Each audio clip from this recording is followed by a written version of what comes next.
Shaira! Uy, sorry na. Ano ba to? Kalat naman. Shay! Kasalanan mo to eh. This is all your fault! Alam mo, kung hindi ka na lang sana nakialam, kung hindi mo tinabig yung inumin ni Christy, edi sana ngayon nasa ospital na siya at nagluluksa, di ba? Pero hindi! Pakailamera kasi! Tignan mo kung ano nangyari! Galit na sa akin yung asawa ko, tapos nawalan pa ako ng trabaho! Sorry na. Mag-isip na lang tayo ng ibang paraan para mapaghiwalay yung dalawa. Paraan? Ano pang paraan, Leslie?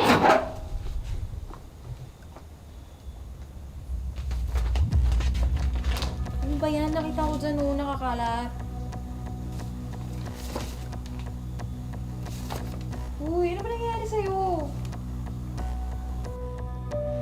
Ito ang pruweba. Ngayong alam mo na yung katotohanan, baka pwedeng tigilan mo na yung panggugulo sa pamilya ko.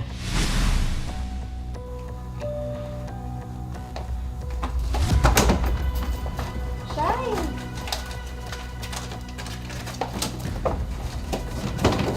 Shaira! Ano ba kinakalkal mo dyan?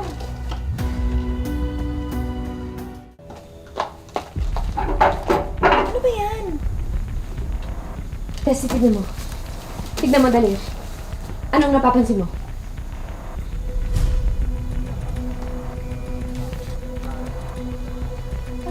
Bakit ganun? Isa yung pangalan ng signatory pero iba yung pirma dito. Diba napansin mo? Hindi ko din alam eh. Ngayon ko lang nakita. Lahat ng papers na galing dun sa lab, same na signature. Pero iba tong kala Jordan. Isa lang ang ibig sabihin nila. Forge ang signature niya. Peke ang DNA test result na pinagmamalaki sa akin ni Jordan at Christy.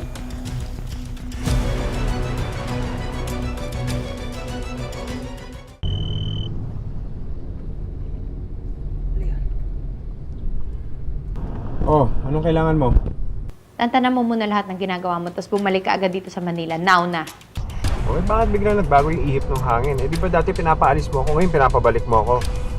Basta may natuklasan ako, may discrepancy dun sa papers nila Jordan tsaka ni Christy. Tagalugin mo. Basta, may mali dun sa papeles nila. Dun sa DNA test nila. Alam mo, Feeling ko, pineke nila yung result. ibig sabihin, may posibilidad Na ikaw ang ama ng pinagbubuntis ni Christy.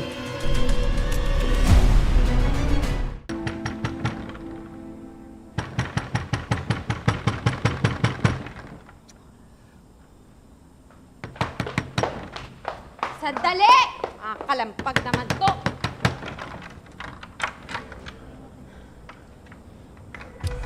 Ano ibig sabihin nito?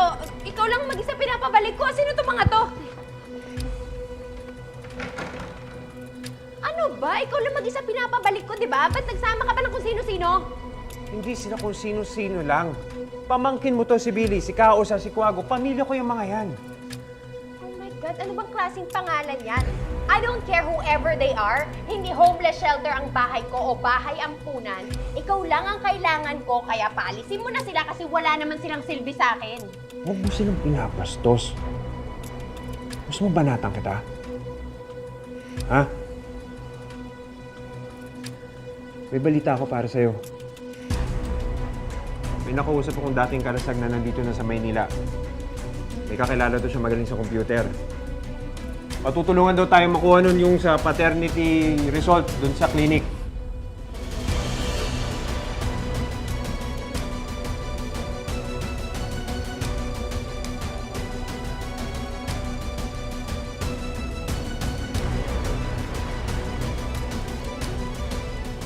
Hack mo ang computer system ng pathology clinic ng St. Silas Hospital. Kailangan naming malaman kung anong result ng paternity test ni Jordan Manansala. Kaya mo bang gawin yun? Sus, yun lang. Sisiw naman yun eh. Pero down payment, 50,000.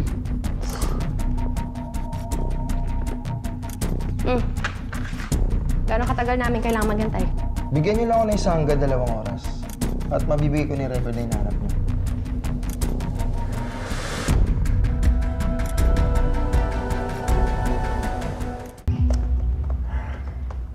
Tagal pa ba yan? Sabi mo 1-2 oras lang, 3 oras na kami naghihintay dito. Relax, boss. Hindi ko pa na-access yung network eh. Matindi kasi yung firewall at cybersecurity system ng hospital. Pwes siguraduhin mo lang na ma-achieve mo yung pinapagawa namin kasi ayaw namin na pinaghihintay kami sa wala. Relax lang. Akong bahala. Ginagawa ko naman lahat ng mga kaya ko eh. Pwede tumahimik muna kayo dyan.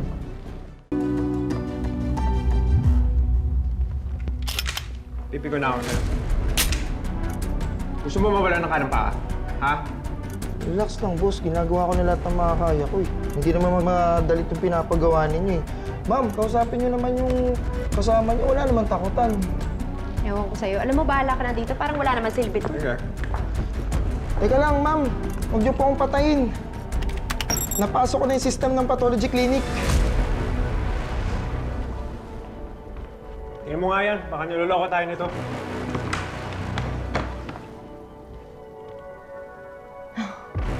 Ito na. Andito na yung file.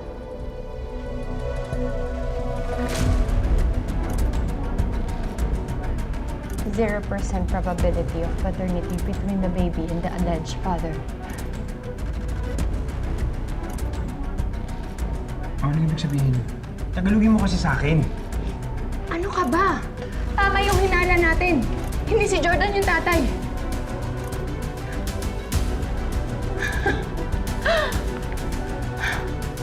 Ibig sabihin, ako nga yung tatay.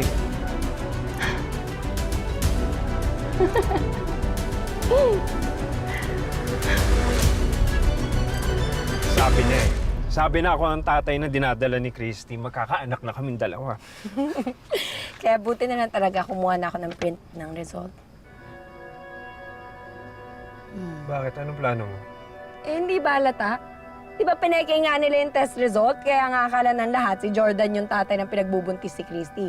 So kailangan, isampal ko rin to sa pagmumukha nila. Kagaya ng ginawa sa akin ni Jordan. Yung pagsampal niya sa akin na sa kanya yung bata.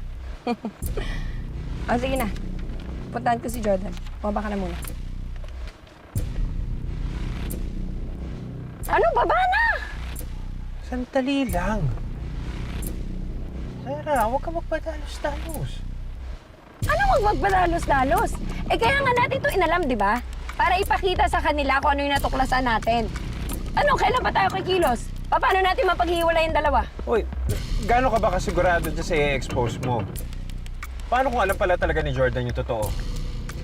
Imposible namang hindi dahil lagi sila magkasama ni Christy. Paano kung magkakonsyaba silang dalawa para pekein yan? Para patahimikin ka? Para patahimikin ako? Don't go in.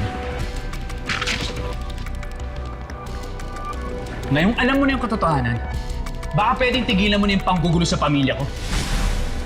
Walang iya sila. Mga desperado!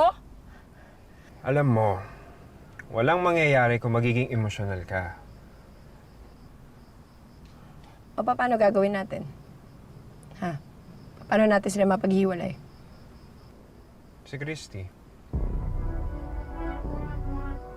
Kakausapin ko si Christy.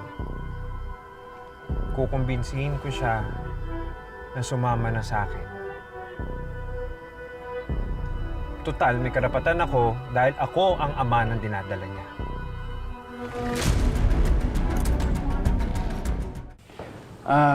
Paano, love? May kailangan pa pala akong balikan sa warehouse. Una na muna ako, ha? Okay, sige. I'll be back later bago mag-dinner. Sige. See you. Ingat ka. Anet, yung plano natin, ha? Ikaw na bahala. Naman, brother. Kayang-kaya ko na yun. Mag-ingat ka sa biyahe. Bye, babe. Bye, babe. Love you. I love you. Ingat ka. Cuz, Hmm. wala na yung asawa mo. Oo nga. Ano na? What? Ingat. Cuz, Mm-hmm. may gusto ka bang sabihin sa akin? Ano namang sasabihin ko sa'yo? Yung totoong dahilan kung ba't ayaw na ayaw mo magpa-party sa baby ninyo ni Jordan, tsaka yung dahilan kung ba't lately parang kinakabahan ka na, hindi ko maintindihan kasi. Tingnan mo, alam ko yung itsura na yan. Alam ko pag may dinadamdam ka, Kaz. Please, you can tell me.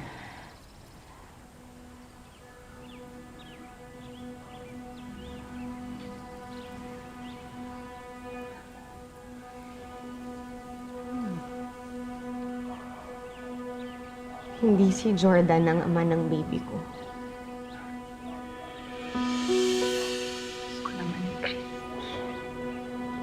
Ano?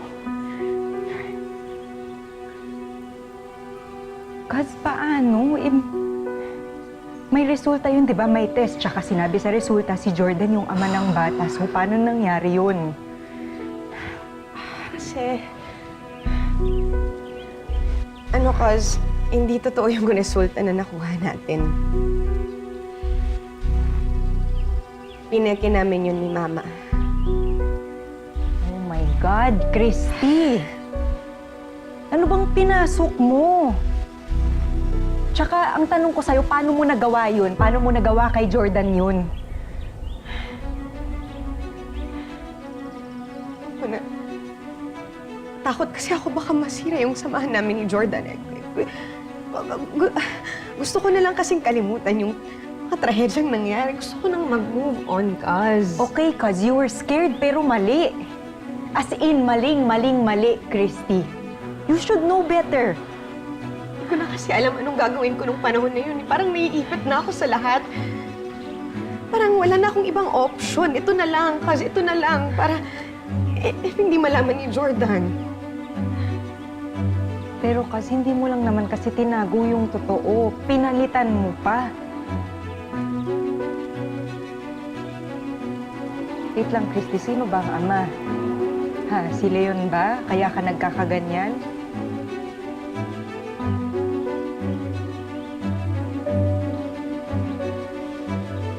Oo.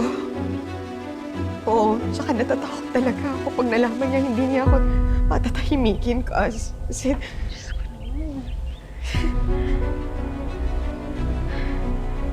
Okay, Kaz. Kailangan ko lang sabihin sa'yo na walang sikretong hindi nabubunyan. Okay, parang dumi ng aso sa kalsada. Pag natapakan mo, hahabulin ka ng mabahong amoy na yan kahit saan ka magpunta. It's not going to go away unless hugasan mo yan. Kaz, anong gagawin ko? Anong gagawin ko? Ipagtapat mo kay Jordan yung totoo, makinig ka sa akin. Please, kahit ngayon lang. Takot ako. Natakot ako.